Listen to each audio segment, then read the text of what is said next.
Okay, today I'm attempting to replace emergency brake cables on my 61 Ford unibody. The cable on the left rear is still free, it's usable and still hooked up. But the cable on the right rear looked like this, and it was kind of seized. So I needed to buy new cables, but the problem is you can't get cables. I found out that I cannot get any cables for this particular application.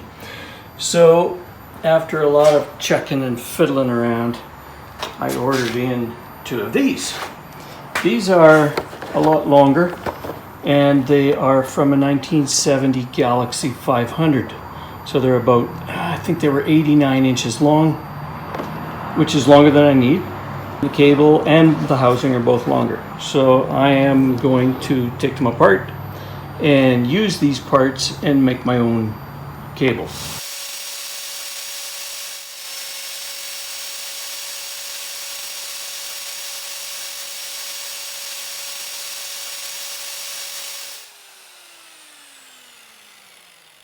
After cutting the cable off, the factory end here seems to just unthread fairly easily. And inside there is the plastic covering. There's a little bit of plastic covering I'll have to dig out.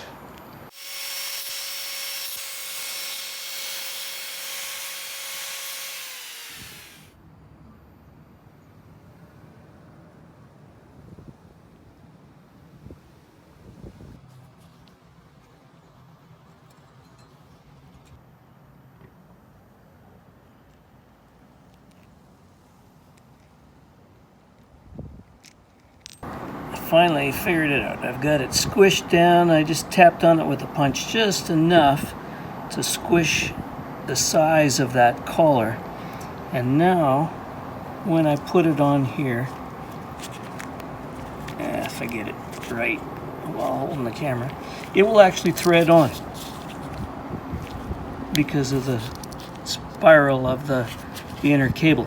Anyway, so I can spin it on there and it'll hold in place with enough contact that I hope that I can get my MIG welder in there and give it a couple of little shots. Let's see if I can weld this while holding the cell phone with one hand and the electrode with the other.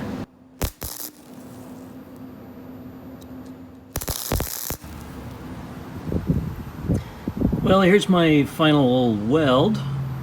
Not too bad. The one on the other side I'm not even going to show you because it's so bad.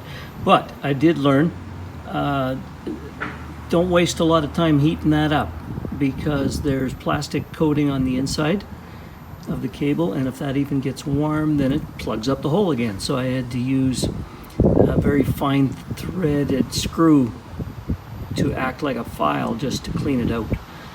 But it's nice and smooth now. I forgot to mention earlier that I had put some heat shrink on here. So here's my big piece of heat shrink, and I'm just going to heat that up.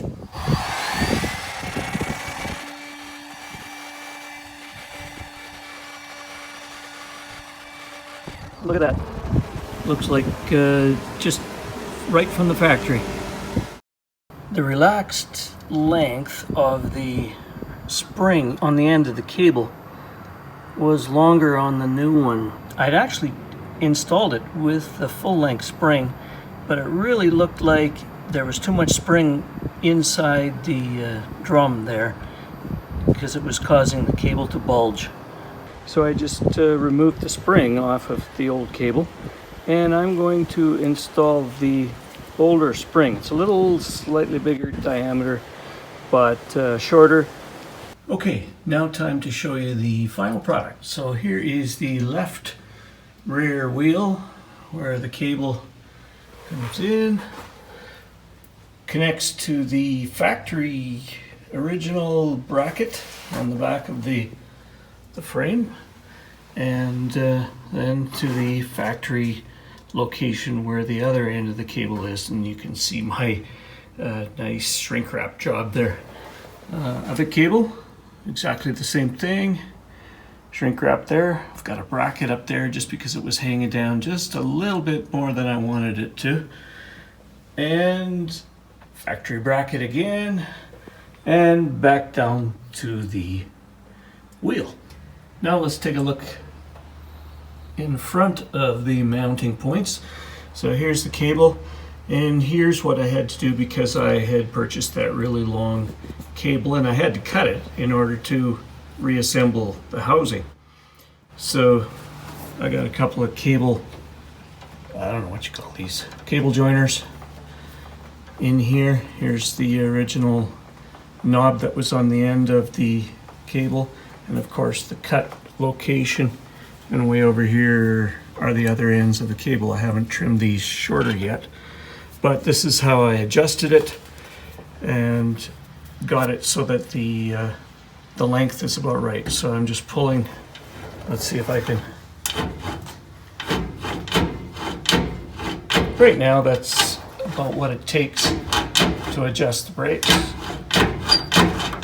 Hopefully that stays working like that. And I've got lots of room to adjust up here, and I've already played around with that. I've already played around with adjusting the cables a little bit too.